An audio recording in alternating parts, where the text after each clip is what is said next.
Le DAF Fresh Morning, c'est 104.5 tonnes de bonne humeur. Tous les matins sur Urban FM. La meilleure radio de la capitale. La meilleure radio de la capitale.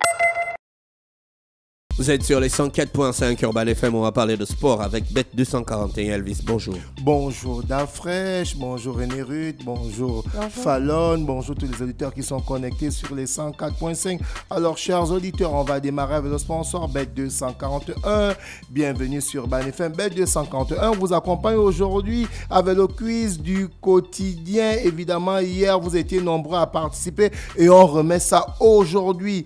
Alors, chers auditeurs, Bet241 et la carte Momo Visa, c'est la simplicité au quotidien pour vos transactions. Vous le saviez-vous, pour retirer vos gains sur le site www.bet241.net ou dans un GAB. Et c'est entièrement gratuit. Oui, évidemment, c'est entièrement gratuit. C'est 0 francs, chers auditeurs. Alors, la question du jour est la suivante.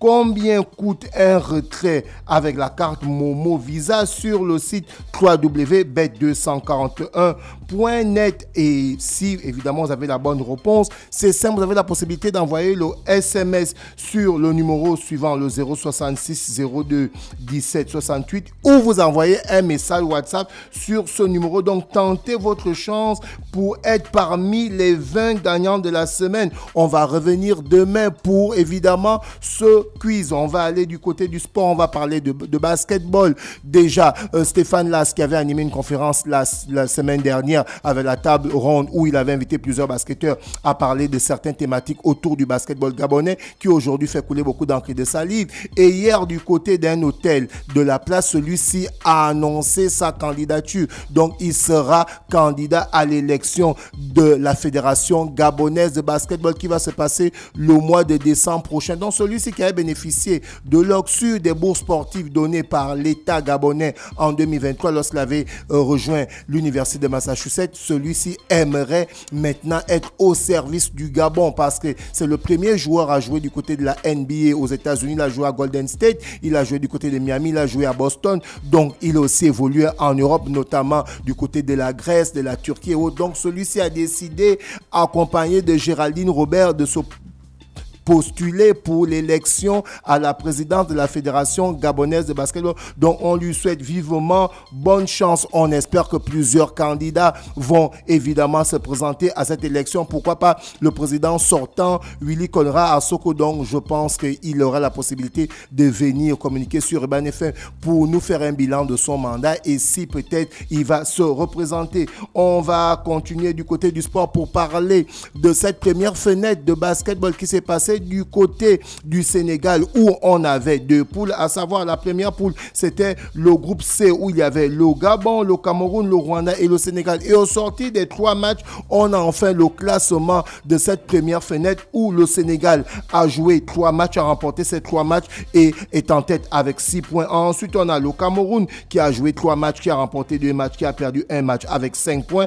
Et nous avons le Rwanda à la 3e place qui a évidemment joué 3 matchs, a remporté un match et en a perdu 2. Ça fait 4 points. Et le Gabon est dernier de cette fenêtre pour parler de ce premier tour avec 3 matchs joués, 3 défaites, donc 3 points. Je rappelle que pour ceux qui ne connaissent pas le principe au niveau du basketball, une victoire, c'est évidemment 2 points et une défaite, c'est 1 point. Donc voilà pourquoi vous constatez que le Gabon a 3 matchs joués, 3 défaites et le Gabon se retrouve avec 3 points. Et dans le groupe A, on avait le Congo-Brazzaville, le Sud-Soudan, le Mali et le Maroc. C'est le Congo Kinshasa, autant pour moi, qui a créé la surprise en dominant cette première fenêtre avec 3 matchs joués, 3 victoires, 6 points. Ensuite, le Sud-Soudan, 3 matchs joués, 2 victoires et 1 défaite, donc 5 points. Le Mali, 3 matchs joués, 1 victoire, 2 défaites, donc avec 4 points. Et le Maroc, tout comme le Gabon, 3 matchs joués, 3 défaites, donc 3 points. Et on continue toujours dans le sport pour parler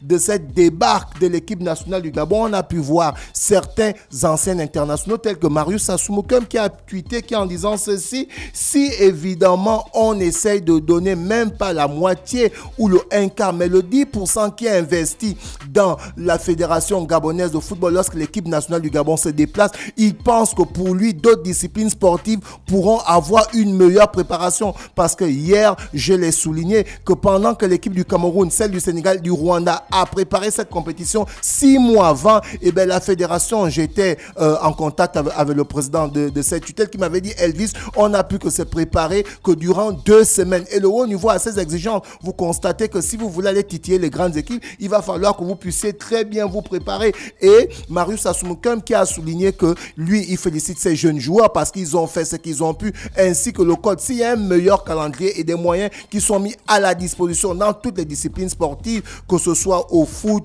que ce soit au basketball, au handball. Si on met les mêmes moyens qu'on met au foot dans d'autres disciplines, on va gagner. On aura peut-être des meilleurs résultats que ceux qu'on a aujourd'hui. Parce que tu penses qu'au foot, on a des bons résultats. Non, il n'a pas dit qu'au foot, on a les meilleurs. Non, je n'ai pas dit qu'il a dit. Il faut bien comprendre ce que j'ai dit. Oui.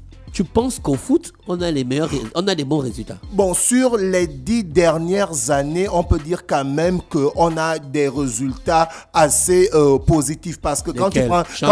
Non, je suis en train d'arriver. Qualifié à la Coupe d'Afrique. Je suis en train d'arriver. Quand tu prends la décennie de 2000 à 2010, le Gabon n'a pas joué de Coupe d'Afrique. Est-ce que tu comprends? Maintenant, quand tu prends la décennie de 2010 à maintenant, il y a 8 CAN qui ont été joués et le Gabon en a participé sur les 8. Le Gabon a participé sur 5 CAN. Et c'était c'était des fourchettes. C'est-à-dire la CAN où le Gabon joue, la CAN qui suit le Gabon ne joue pas, l'autre CAN le Gabon est qualifié. Donc le Gabon n'a plus fait 2 fois être éliminé à la CAN. Donc voilà pourquoi certains soulignent que si les mêmes moyens, pas peut-être les mêmes moyens, mais le 1/8e René Ruth est mis dans plusieurs disciplines. On a pu le voir ici, des gars de la natation qui sont venus au communiqué. On avait 2 athlètes au niveau de la natation qui étaient qualifiés pour les Jeux Olympiques. On a vu au niveau du taekwondo avec les qualifications, ce sont les bons résultats. Hein?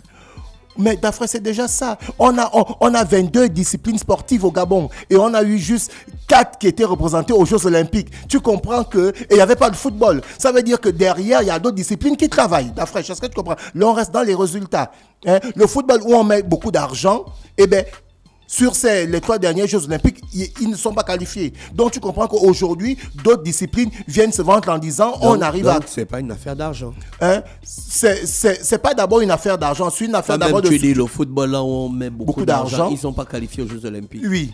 Donc, ce n'est pas une affaire d'argent. C'est pas d'abord une affaire d'argent, mais d'autres disent que nous, on a déjà la régularité en termes de formation et de structuration de nos athlètes. Si on nous donne encore les moyens qu'il faut, est-ce que tu comprends? On pense qu'on va faire mieux. Parce que n'oublions pas, au niveau du basketball, ils sont allés se qualifier du côté de la Guinée équatoriale, où les 2 matchs ont été joués en Guinée équatoriale. Et après ça, ils ont donné un cahier de charge à la tutelle pour pouvoir se préparer comme il le faut, parce que derrière le Cameroun, le Sénégal, le Rwanda, c'est quand même des grandes nations de basketball. C'est ce que je suis en train de dire. Alors, d'Afresh, on va aller du côté du football pour terminer, parce qu'aujourd'hui, nous avons le retour de la Ligue des Champions, il faut le souligner. Les grands supporters du Real de Madrid, tels que Jean-Paul, aujourd'hui, ont la tête qui chauffe, parce que derrière, on a Vinicius Junior qui est blessé au biceps et sera absent 3 semaines. Donc, il va manquer le rendez-vous face à Liverpool, face à Retafe, face à l'Atlético de Bilbao, face à Rion, face à l'Atlanta et contre la Rio Vallecano. Donc, Mbappé n'est pas blessé. Mbappé n'est pas blessé, mais c'est Vinicius le meilleur joueur du Real Madrid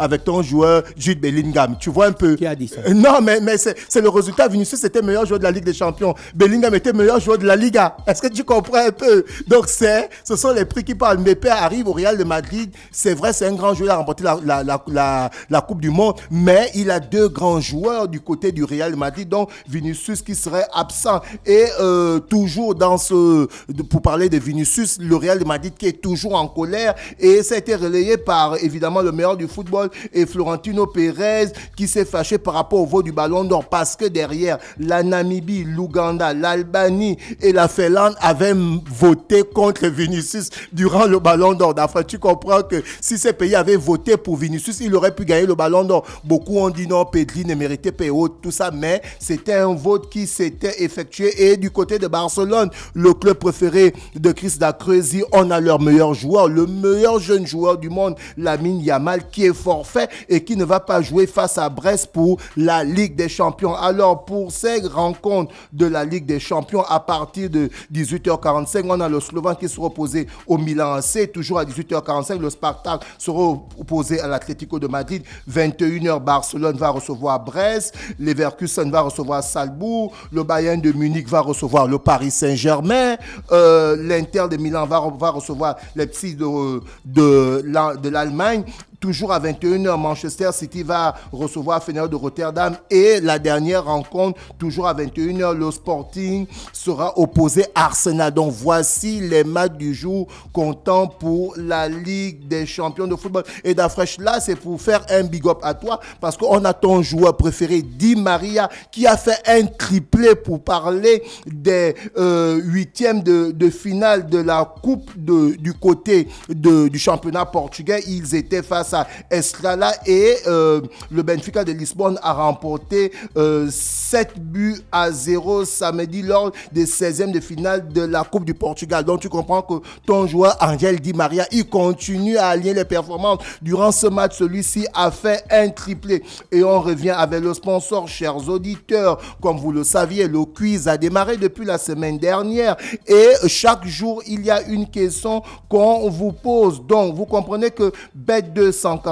et la carte Momo, c'est la simplicité au quotidien pour vos transactions. Avec le site www.bet241.net, j'espère que vous le saviez déjà, vous avez la possibilité de faire vos transactions sur les GAB et c'est entièrement gratuit. Je dis bien c'est entièrement gratuit, c'est 0 francs. Alors la question du jour est la suivante. Combien coûte un retrait avec la carte Momo Visa sur le site www.bet241.net dans tous les distributeurs automatiques des billets? Alors, si vous avez la bonne réponse, vous avez la possibilité d'envoyer votre message classique ou votre message WhatsApp sur le 066 02 17 68 et tenter de gagner votre chance pour être parmi les 20 gagnants de la semaine. Et c'est amené par la société Bet241. Merci Elvis avec nous ce matin sur les 104.5 Urban FM, la station urbaine. Le Dafresh Morning, c'est 104.5 tonnes de bonne humeur. Tous les matins sur Urban FM. La meilleure radio de la capitale. La meilleure radio de la capitale.